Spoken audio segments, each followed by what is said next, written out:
Hi, my name is Juliet Selgren, and this is my podcast, The Great Antidote. This podcast has been brought to you by the Center for Growth and Opportunity at Utah State University. To learn more, visit www.thecgo.org.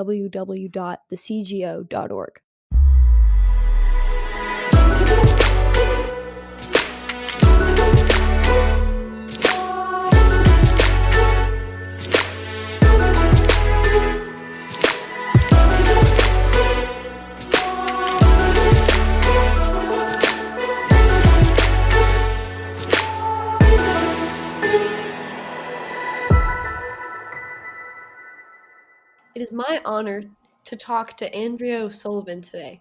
Andrea is a prolific writer and a columnist at Reason.com, where she writes on a vast number of technology issues.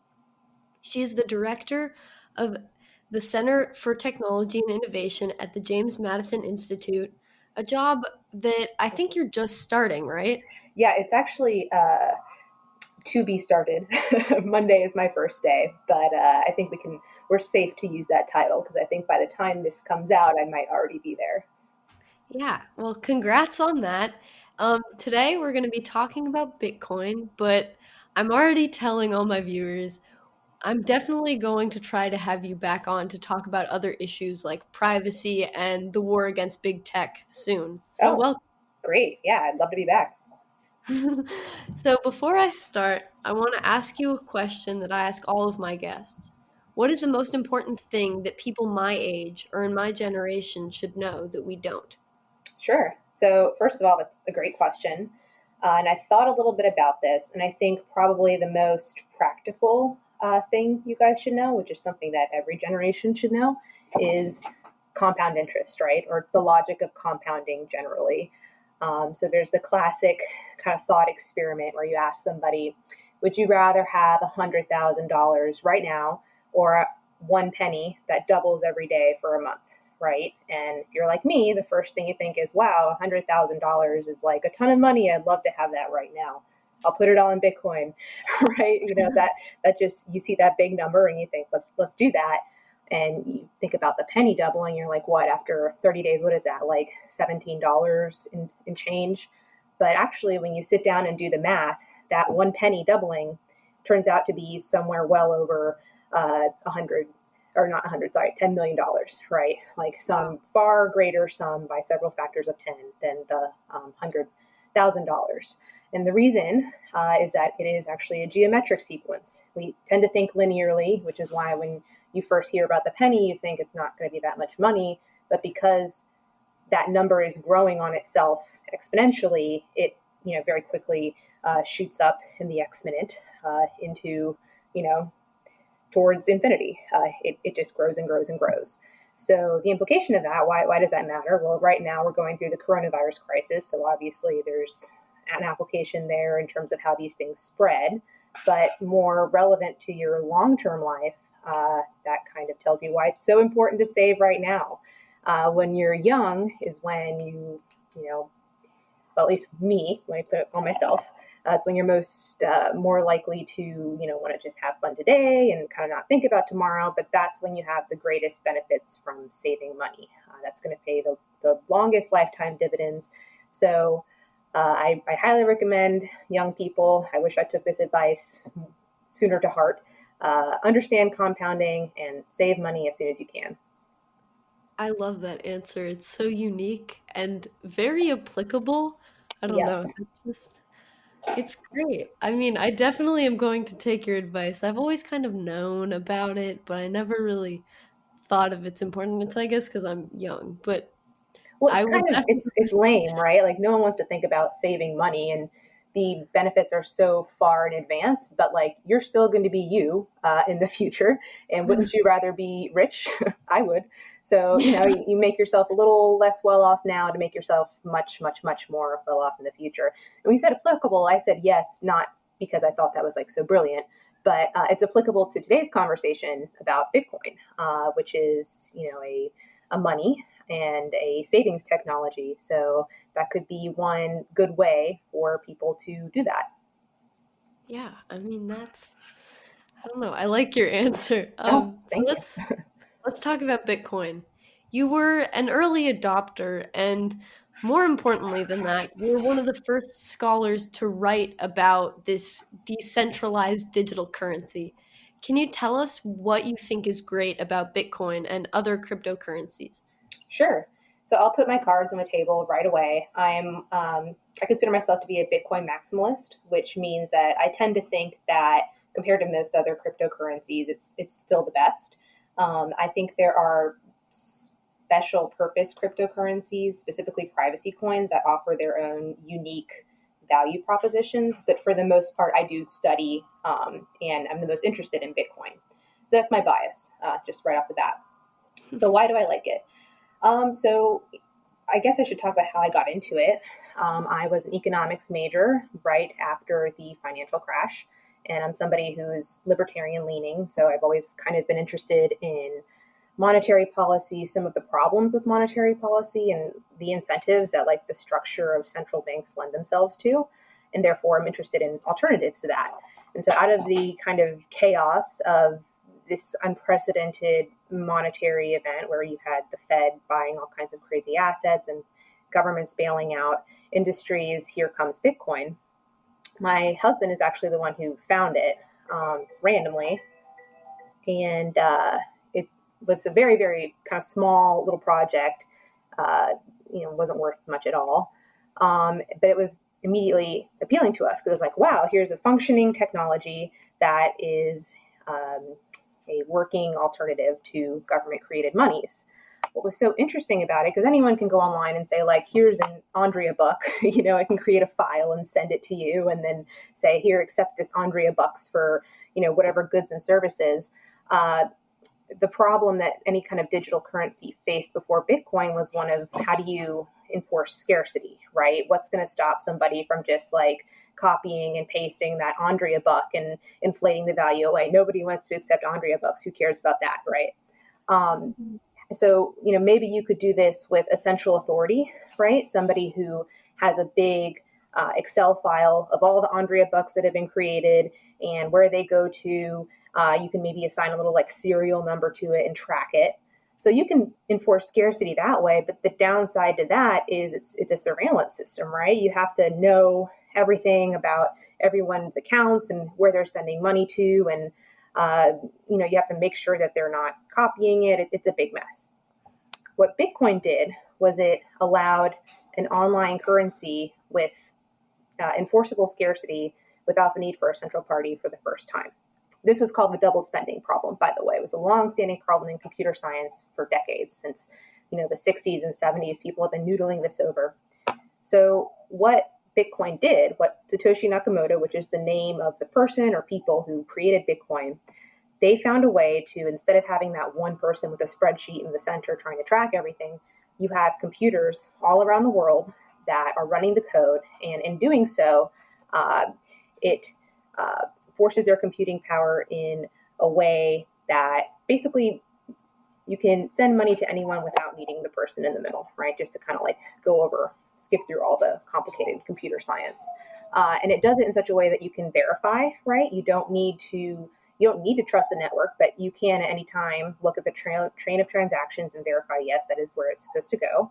And it doesn't require any central party or government to make it work. It just operates on the computing power of a decentralized network, which is amazing. I mean, I feel like it's so complicated.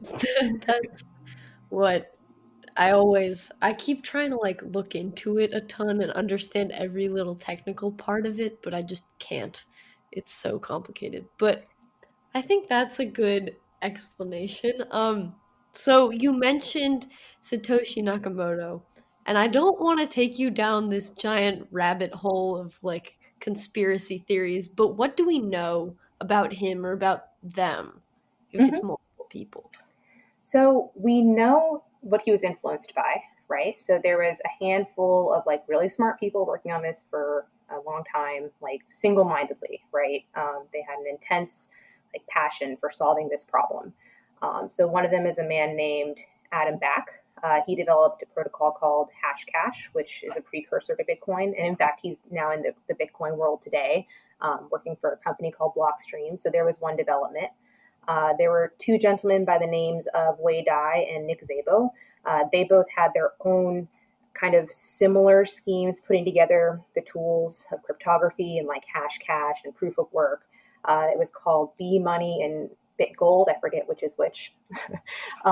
So you can kind of see like the shadows of Satoshi in these earlier projects. So we don't know anything about the individual or people like that actually made the code, but there very much was like a process, a scientific process that resulted in Bitcoin. And I think that's what's interesting. I mean, people want to know, oh, who is Satoshi? That person clearly, or people, they clearly don't want to be known for a lot of very good reasons. I think what's more interesting is the technology, right? And what we can do with it. It kind of reminds me of permissionless innovation, which is an issue that you and Adam Thier at the Mercatus Center have been very passionate about for a very long time. So, can you explain to us what permissionless innovation is for those who don't know? Sure. So it's the idea that you should not need permission to innovate, right? If you have to stand in front of some body and say, this is why we need the iPhone, that regulator is going to come up with a million reasons why we don't. And you say, oh, well, the children will have access to foul media, or who's going to want that anyway? It's going to be expensive and stupid, or, any number of excuses and justifications. And frankly, that's their job. Their job is to not like things, so they find reasons to not like them, right? Compare that to a system where we say, no, we want innovation, right?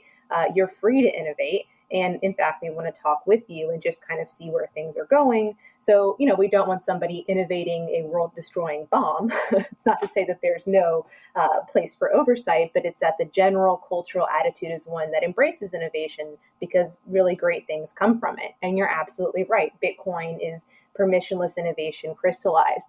Imagine if somebody, well, we don't need to imagine, right? Look at what Mark Zuckerberg is trying to do with Libra, trying to do something kind of cool in terms of like money remittances and online payments. But he's having to like justify himself in front of the world. And let's be frank, people have a lot of reasons to be upset with him. So his project may end up getting binned, right? With Bitcoin, Satoshi, whoever he or she or they were, didn't ask permission for anyone. They just released the code into the world. If it was a crappy project, nobody would have run the code, nobody would have mined it, so it would have kind of just languished in obscurity. But it's proven itself to be a very, very important technology, and now it's worth, it hovers around about $10,000 recently, kind of dating this podcast. So, something that many Bitcoin users believe is that our fiat money system kind of contributes to the fact that the rich are getting richer and the poor are getting poorer, that governments print too much money, that it inflates the currency, and then low income people are really affected by it. So, what is wrong, do you think, with money today? And is that any way a reason for your support of Bitcoin? So first of all, that was a fantastic description of what's called the Cantillon effect. And that is absolutely one of the big criticisms that people interested in alternative currencies have. So it's the idea that people who are closest to the supply of money tend to benefit the most when the value is inflated, right? This isn't anything groundbreaking. You don't need to have a fancy name to understand the fact that people who are close to politicians or who are close to central banks, people who work in finance, they tend to have they have access to new money first, so they get to use it before the value has gone away. And absolutely, people at the lower income or the lower brackets of society, they don't see that benefit. In fact, they only see the consequences in the form of higher prices, decreased savings, or decreased value of savings, etc. What Bitcoin is cool is it kind of turns the incentives on its head. Right now, central banks, they're owned by governments. They have a monopoly on the creation of money. So, of course, there is an incentive to manipulate that to benefit powerful groups, right? We don't need to say anything conspiratorial about, like, the United States. Look at kind of the worst possible cases, right? We can look at something like Venezuela, where they're clearly a basket case. Their central bank clearly manipulates money for political gain. and look what happens to their currency, look what happens to their society. It's no surprise that things like Bitcoin have taken off in places like Venezuela first, because it offers a secure source of savings. Bitcoin is not created by political fiat. It's created based on, like I said, compound interest, right? So there's an algorithm that, as opposed to like increasing over time, it decreases. So in the early days, whenever you would get new Bitcoins, like they're awarded at a steady rate, at a steady amount. It was much higher than it is now. It's supposed to mimic basically mining gold. It's called mining because at first gold is very plentiful. It's easy to get. It's just kind of like in the rivers of California. But as more and more people are spending more and more effort to like get that gold, it gets harder to get, and you have to spend more resources to get it. So in a few years, every time a miner gets Bitcoin, it's going to be a very little amount indeed, until it reaches eventually the 21 million supply cap. So at no point in that process can any one person come along and say like, oh no, we've had a financial crisis, now your Bitcoins are worth half of what they were before because reasons, right? You have the certainty that Bitcoin will always be worth, one Bitcoin will always be worth one Bitcoin. And there's no powerful group that can sneakily go in and try to rob your value through the money supply. So, kind of talking about Bitcoin mining, it's the way in which Bitcoins are brought into existence, as you Mm-hmm. kind of explained. So, it's also a way that transactions are validated and confirmed. Right. And there are these things called halvening events. They're kind of, what is it? They make it so that the amount that can be mined is half of what it was before. Exactly. So they keep doing that. And the third one just occurred this past month. So, do you have any thoughts on what's going to happen to the price of Bitcoin and the market cap over the next 18 months? So I'm of the camp where I think happenings and price discussions are kind of overblown. Maybe it's just because I've seen so many of them. They're not that exciting to me, and I just kind of know they're going to happen. It seems like something for Bitcoin financial analysts to just talk about. What is a maybe more interesting question is thinking about how the network is going to run once there is no mining subsidy. That's what we call the amount of Bitcoins that are granted every time that a new miner discovers a block and adds it to the chain. So in other words, you're exactly right. So the miners are incentivized to run the network and validate transactions because they're going to get newly minted Bitcoins. Well, there's a supply cap. So at a certain point, that subsidy is going to go away. So a lot of people say, well, at that point, instead of getting a subsidy, they'll just subsist on fees that people can attach to the transaction to kind of entice the miners to process theirs, right?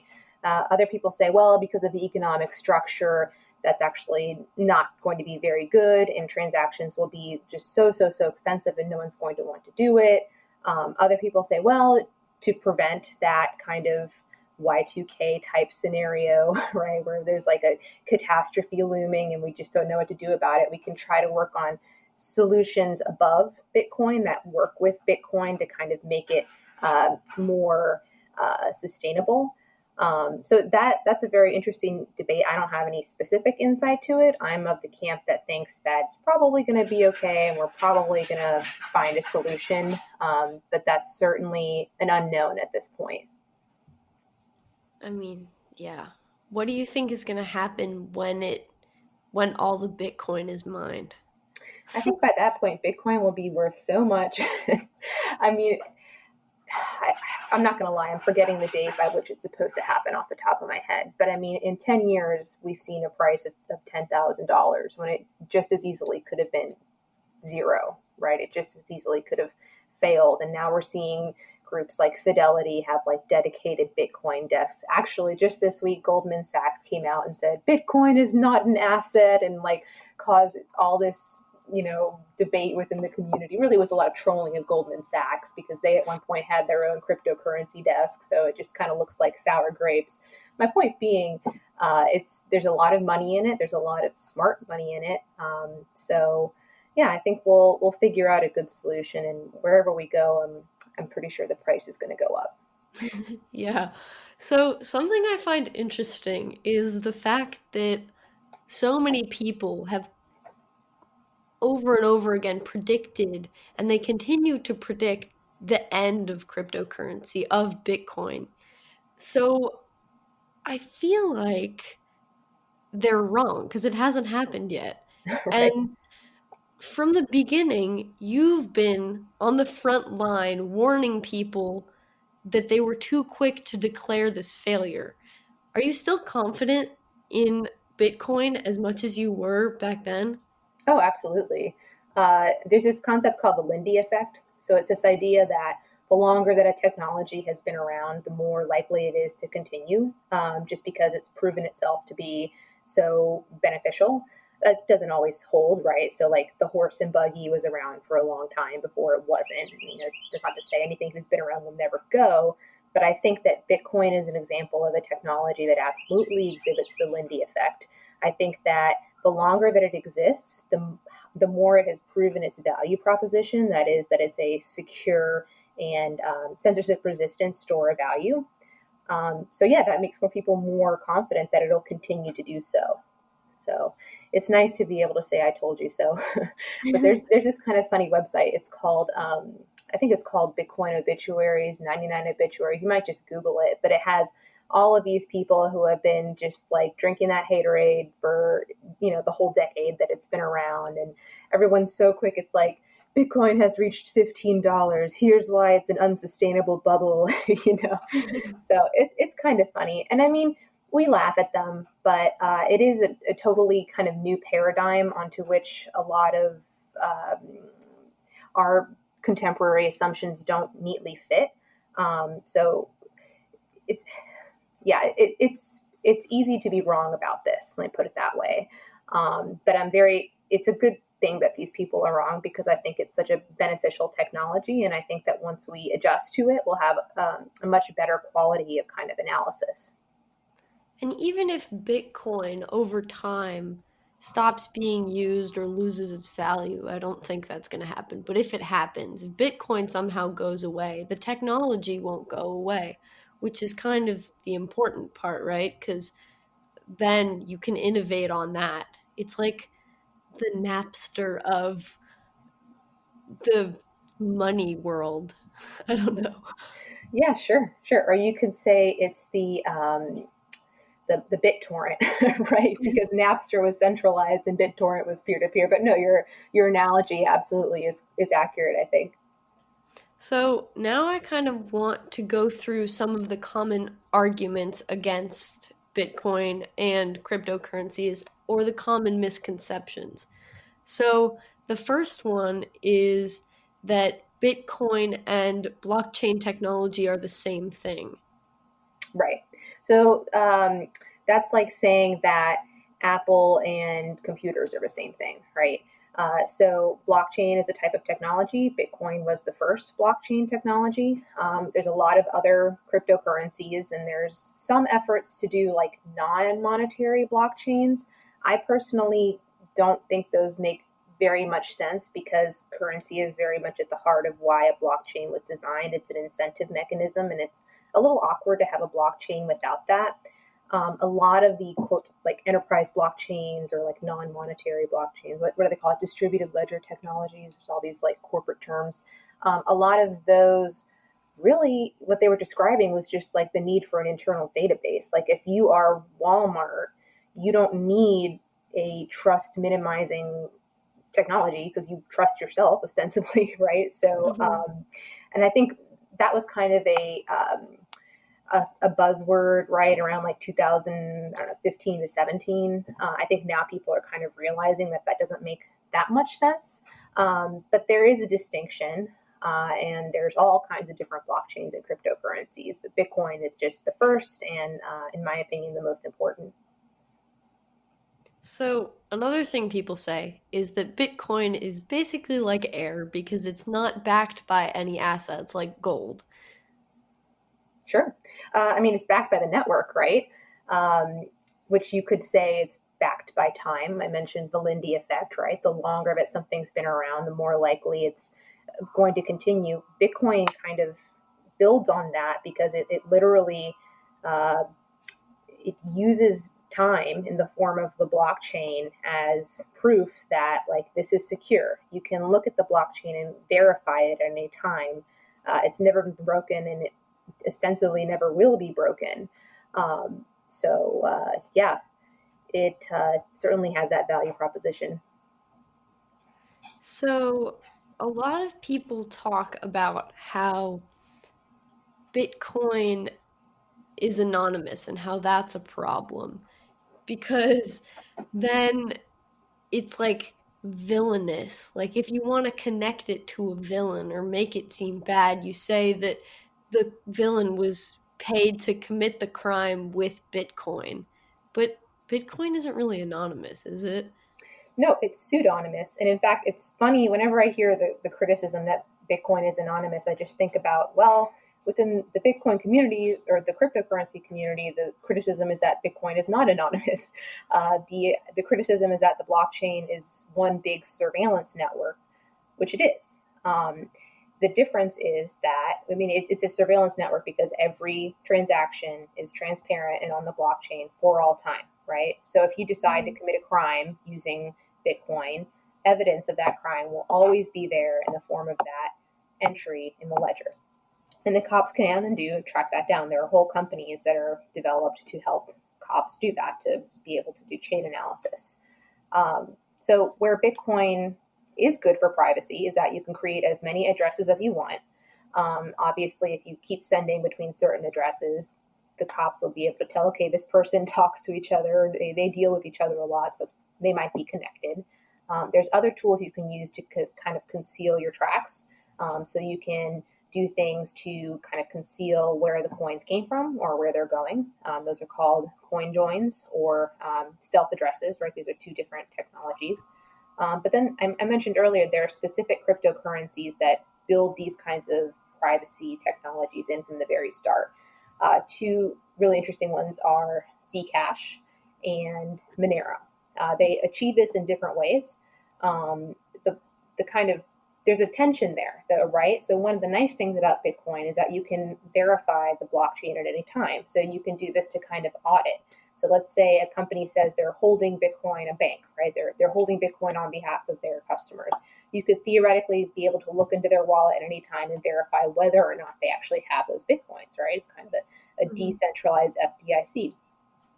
Well, with something that is totally opaque, you can't do that. So in that regard, there is a tension between privacy and transparency. And that's one that the community is still kind of grappling with, both technologically and philosophically.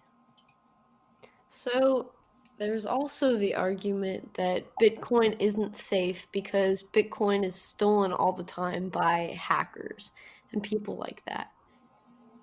Yeah, I mean, that's probably accurate, right? So my husband has a pretty good setup for our Bitcoin, so I'm not super worried about that. But like, I'm not gonna lie, if I was setting out to do it on my own, I might make a mistake. I might, easily lose money.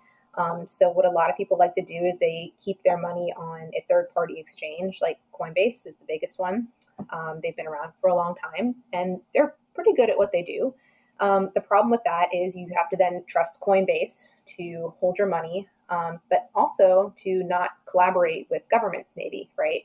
So there was an issue with the state of New York, or was it the IRS? One of the two demanded that Coinbase turn over. I believe this one was with the IRS. Demanded that Coinbase turn information on all customers that had deposits of a certain amount. I think it was $10,000.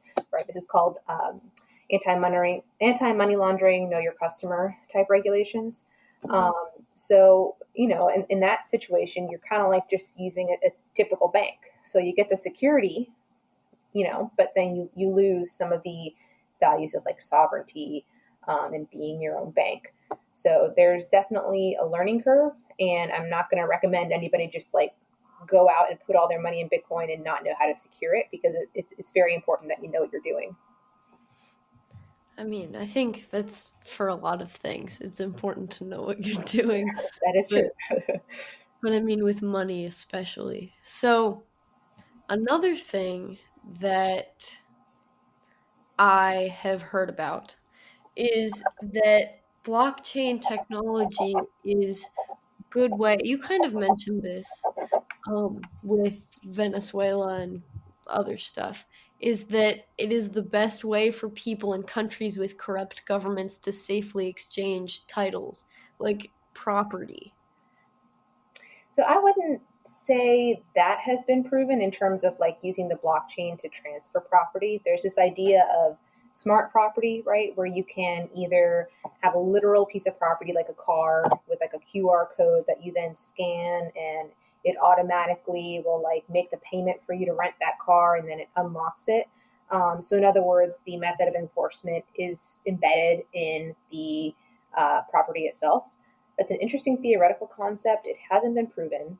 Then another idea is the idea of like transferring titles to property on the blockchain, which again is theoretically very interesting, but you're still in meat space, right? You still need somebody to enforce that at the end of the day. And if you're in a corrupt country, you would need to rely on either the courts or the police or a warlord or mafia, whatever the literal like power center is in that area to enforce it, unless you want to do that yourself, which is pretty difficult with like physical property. I think Mhm. that the use case for cryptocurrency in developing countries is the one for which blockchain was initially developed, which is a savings technology. Um, it's one that no government could take even if they wanted to. So I don't know if you knew this, but during the Great Depression, FDR stole like a good amount, appropriated a good amount of the country's gold, right? He just signed an executive order and that was it. The gold was gone. And if you didn't have an Mhm. army to protect your gold, what are you going to do? Are you going to go up against the federal government?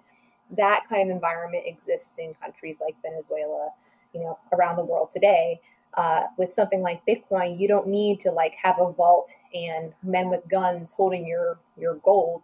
In fact, nobody needs to know that you have gold at all. You just have a piece of paper, perhaps, or a thumb drive, and you can save it that way. Even if somebody did get like the thumb drive, like let's say they don't have your private key, so it's absolutely a very secretive, right? It's a very discreet savings technology. So I wanted to ask you what, in your opinion, are the most promising cryptocurrencies coming up other than Bitcoin? So the other one I should probably mention is Ethereum. Ethereum has been around since I think around 2013. It is what's called a smart contracting platform. So I talked about smart property. Smart contracts are the thing that would make smart property work. Mhm. Smart contracts online is something like you could do like a betting market, right?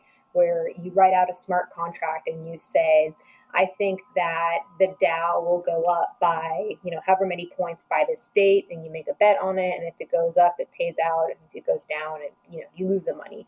And it happens automatically because it's programmed into the script, and it's done with cryptocurrency, so you don't even need to worry about like banks or anything. It just automatically executes based on some external data source, which is called an oracle.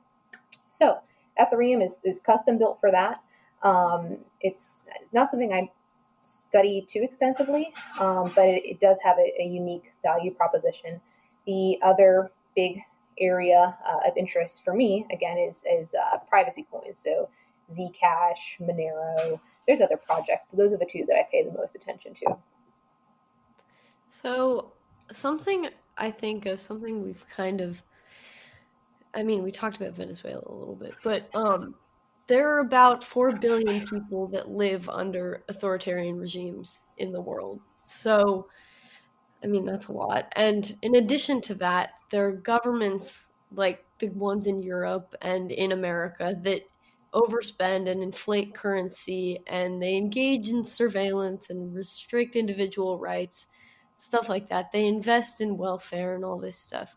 So, where in places where rule of law and property rights aren't really respected and aren't completely enforced, how does Bitcoin matter to individuals for their individual rights? How can Bitcoin empower individuals when governments seem too corrupt or too powerful?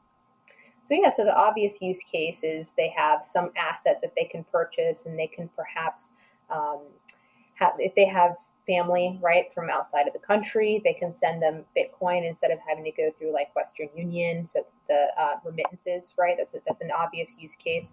But I'm not going to lie, in a lot of places, like Bitcoin is not a panacea, right? So if you live in a crumbling country where you're fearing for your life, like, are you going to necessarily know like how to safely get Bitcoin? I talked about the security issue.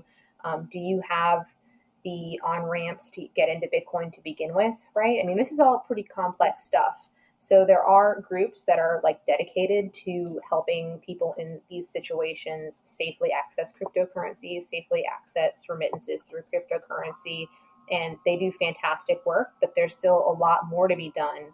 We can't just say, oh, buy Bitcoin. Like, I think it's great, but I think there's a lot of other um, on the ground problems that we need to be addressing too, so that people can do that to begin with. So, with mass adoption of Bitcoin, I mean, a lot of people kind of invest in it, but if more people did, would there be less demand for fiat currencies like US dollars? And Well, yeah, I mean, a lot of people think that. So there's this concept of a lot within the context of the Bitcoin community. There's this concept called hyper Bitcoinization. So that's the idea that there will be a tipping point at which very, very poorly run government currencies, people will just flee from them and they will adopt Bitcoin en masse because it's just such a superior currency. I'm not sure that we'll see that in the United States anytime soon. Not too Mhm. radical of a statement for me to say there. I think it's possible we may see isolated cases of that in countries that are like really, really bad. But it's like the fall of the Soviet Union, right? At one point, it was just common knowledge that it would exist forever until it didn't. There was one tipping point moment. So I think if such a situation would come to be, I think it would, in retrospect, it would have seemed obvious, right? Right now, it seems out of the question. But once it happens, people will say, well, how didn't we see that coming? and if governments had to compete with the blockchain technology and the innovations that come with that, what do you think would happen? Well, we see China is actually rolling out its own digital currency this year. And of course, it says that it's going to respect privacy. And, I'll leave it up to the listener to decide whether they believe that. We had even Venezuela had a joke of a cryptocurrency called Petrocoin, which was ostensibly supposed to be backed by oil, but it is never clear how that actually worked out. And the Venezuelan government itself seems to have quietly just not mentioned it anymore, perhaps out of embarrassment. But so we do see some central banks and governments try to either think of how to introduce their own cryptocurrencies, and it's not just maybe governments we wouldn't want to live under. Places like the United Kingdom and I believe Sweden, yeah, Sweden with the e-krona, and even the United States. When we were talking about these coronavirus stimulus checks, there was one version of a House bill that included the idea of an e-dollar, which would immediately deposit this money into your account. So central banks are absolutely thinking about it and thinking about how they can have their own U.S. Bitcoin or whatever they want to call it. I think the more interesting possibility would be whether central banks would decide to add them to their asset portfolios. I believe some of them. I mean, they're thinking about it. I don't know if anyone's outwardly made any like big announcements about that, but that's something else I would expect to see more discussion of in coming years. Yeah, I mean, I would be open to it. Yeah. So, finally, what is one thing that you believed at one time in your life that you later changed your position on and why? So this is a good question, and I didn't have too much time to think about it because you just told me about it a little bit before the podcast. So this is a little on the Yes. fly. No, it was good. It's a good exercise. But I think I used to think that politics was or policy really too, was a matter of changing minds, right? Bringing the best facts to bear, and the obviousness of the truth of my positions would be so clear that everyone would come to these great solutions. But I've learned that everyone thinks that. Who am I to think that I have the right uh, opinions? I certainly think so. But I found that when you appeal to facts, it tends to have the opposite outcome often. People just use that to argue against and further support of their worldview. And that's part of the reason that I'm so excited about things like Bitcoin, because they just happen. I don't need to convince anybody that it's such a great idea. I don't need to convince anyone that we need a private currency. I don't need to stand in front of a board of regulators or, big brained academics to prove that this is what we need to do. It's just happening on its own. And it's amazing because it's totally peaceful. It's a pretty major paradigm shift in terms of how we think of money and power and finance. And it's happening totally voluntarily. And it's a lot of fun too. So I guess, yeah, I've learned that a lot of times you just can't expect to win by argumentation or, again, asking permission. The best solutions sometimes are the ones that just cannot be avoided. They just are happening. And that's Bitcoin. That's a great answer. Thank you so much. This has been an amazing interview. I've learned so much, and I'm probably going to go try to invest in some sort of cryptocurrency. And I hope that my listeners will become interested in this as well if they aren't already. So, yeah, thank you. Thanks, Julia. This has been so fun.